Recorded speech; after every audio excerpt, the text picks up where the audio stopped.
First question is from Noah K35. What are the best exercises to build abs out? I've tried hanging leg raises, but I can't get my abs to stick out more. Okay, so building the muscles of the abs, get them bricks, is the same as you would approach building any muscle in your body. So the best rep ranges to build muscle for all muscles is between 1 heavy rep all the way up to maybe 20 repetitions. Those are all good muscle building ranges. Now with the abs, I would say you probably wouldn't do very well with really, really low reps because it's so hard to have perfect form.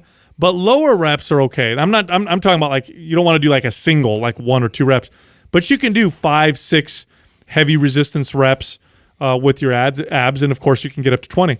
The key is to use good resistance, and here's the other key. Train your abs in a full range of motion.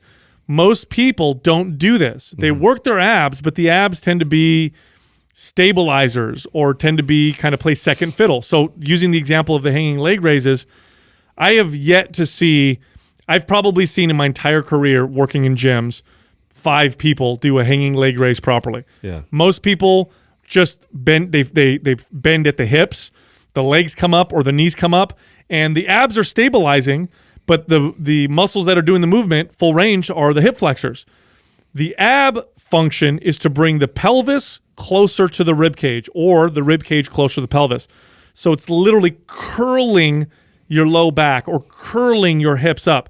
So when you do a leg raise, it's not just lifting the legs; it's curling the hips. I hate having this. The tail I bone. hate having this conversation on the podcast. I know, The abs are visual. no, it is. The abs are one of the hardest things to try and articulate on this show. Like it's something that visually I have to have something to be able to show a client or actually move their body to get them to understand, because it's arguably probably one of the, I don't know, most commonly done wrong exercise. Practiced. Right. Just because even when you have poor form, you look like you're kind of doing it right. And you feel it. Yeah, You still feel it. exactly. And you still feel it because the abs are still, they're working in that. If you do a hip flexor sit-up, right, you use mostly your hip flexors, abs still work. They're at least stabilizing at the bare minimum. Maybe you get a little bit of a contraction in it, and you look like you're doing it right. So it's really hard to try and explain to somebody on a podcast like how to do this well. But you know, in my experience, when you have somebody who wants to build their abs, one of the best things to do is that low, heavy rep range, mostly because nobody does it. The novelty of it is the main reason why I think it's the best. But the drawback is that most people already don't know how to connect to the abs very well and do a basic sit-up with using all of their abs, much less, okay, now I'm going to recommend to these people they should go do heavy that's 5. why we caution like just all of a sudden going to loading it and doing like a lower rep range if you haven't actually done the work of getting that kind of activation out of your abs. I'm trying to think, like, I think the only one I can think of that probably, like, for me has always made the most sense to load is like a decline sit-up. Yeah. Well, here's the thing. Load is all relative. You take somebody who doesn't know how to really work their abs properly, you have them do a physio ball crunch, and they're doing low reps. Or a perfect spit up. Yeah, sit up. A perfect sit up. You're in dad mode. That was the dad. Look, Jesse's bragging about his son. He's like, hey, guys, look, I know kids spit up. My kid does the perfect spit up. 3 more. It is low reps because they don't have the strength to do more than 6 or 7. I have yet to have a new person put on a physio ball, have them do a proper crunch the right way with full extension, full contraction. Try this. And here's the best visual I think I could give that most people hopefully can understand is, lie completely straight out flat on your back and try and sit your body, your torso up. But as you're trying to think of your spine and the vertebrae and how they look, right? Have everyone seen a skeleton before?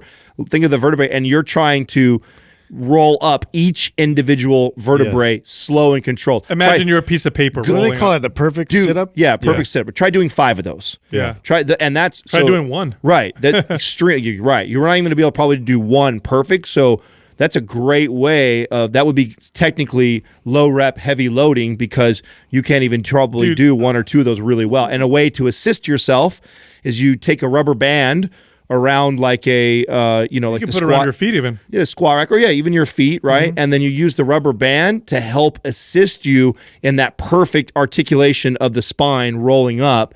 Man, work on that really well, and low reps, slow and control, and then slowly. That's a great video. I don't think we've done that. We did. With the rubber band assistant? I don't know if I don't think so. I don't know if I've done one with the rubber band assist, but I know we've done. We have a one. lot of ab videos We do. On the YouTube channel, so we'll make sure to attach some of them in the show notes that demonstrate kind of what we're talking about. I went through this. I remember. I mean, I'd been working out for years until I figured this out, and I remember I got real lean. I was supposed to go on a vacation somewhere. I got really lean, and I got my body fat down to like 9 or 8%. And you could see my abs when I'd flex them. So you could see like, oh, he's got, flat midsection. He's got nice abs. But when I didn't flex them, they weren't visible. And I was always jealous of the guys that had the abs that just always showed. They didn't have to flex. Their abs just stuck out. So I thought, God, do I have to get that much leaner? Do I have to get that much more shredded? And I was reading some, muscle magazines, or I think I was reading an old bodybuilding book, and in there they were talking about building the abs so that they showed more at higher body fat percentages. And I thought, well, that makes perfect sense, because I know when I develop my quads or my chest or my back, I don't have to necessarily get leaner. It's more visible because there's more muscle. So I thought, I'm going to try to build my abs. And so that's exactly what I did. And I always thought I didn't have a great midsection. I always thought that's just one of my weaknesses. So I started training this way. I started to slow my reps down. I focused on lumbar extension and flexion. Well, so isn't this what inspired you to write the No BS six pack? Right. Yep, absolutely. And I did it, and within 6 months, no joke, I went from the guy who had abs that weren't really visible to they built out so much. If I wore a tight T-shirt, you could see them through my T-shirt. And it was all because I actually started getting pumps on my abs. I would work them out and feel a pump in them like you do with your biceps. They're muscles just like any other muscle in your body. You have to train them in a similar way. That means you're not doing 100 reps. You're not just going real fast, jerky motion. You're not doing weird light movements. You are using resistance. That may mean that you're not using external resistance, but what I mean by that is pick hard exercises, do them slow, full extension, full squeeze and contraction. Get the rib cage close to the pelvis. Squeeze that, then extend back. Think of it this way. It's like when you're standing straight up, can you take your pelvis and tuck it and stick your butt out? So every time you tuck your tailbone, that's your abs contracting. Every time you stick your butt out, that's your abs lengthening. That's what the abs do. The abs don't bring the legs up to your chest.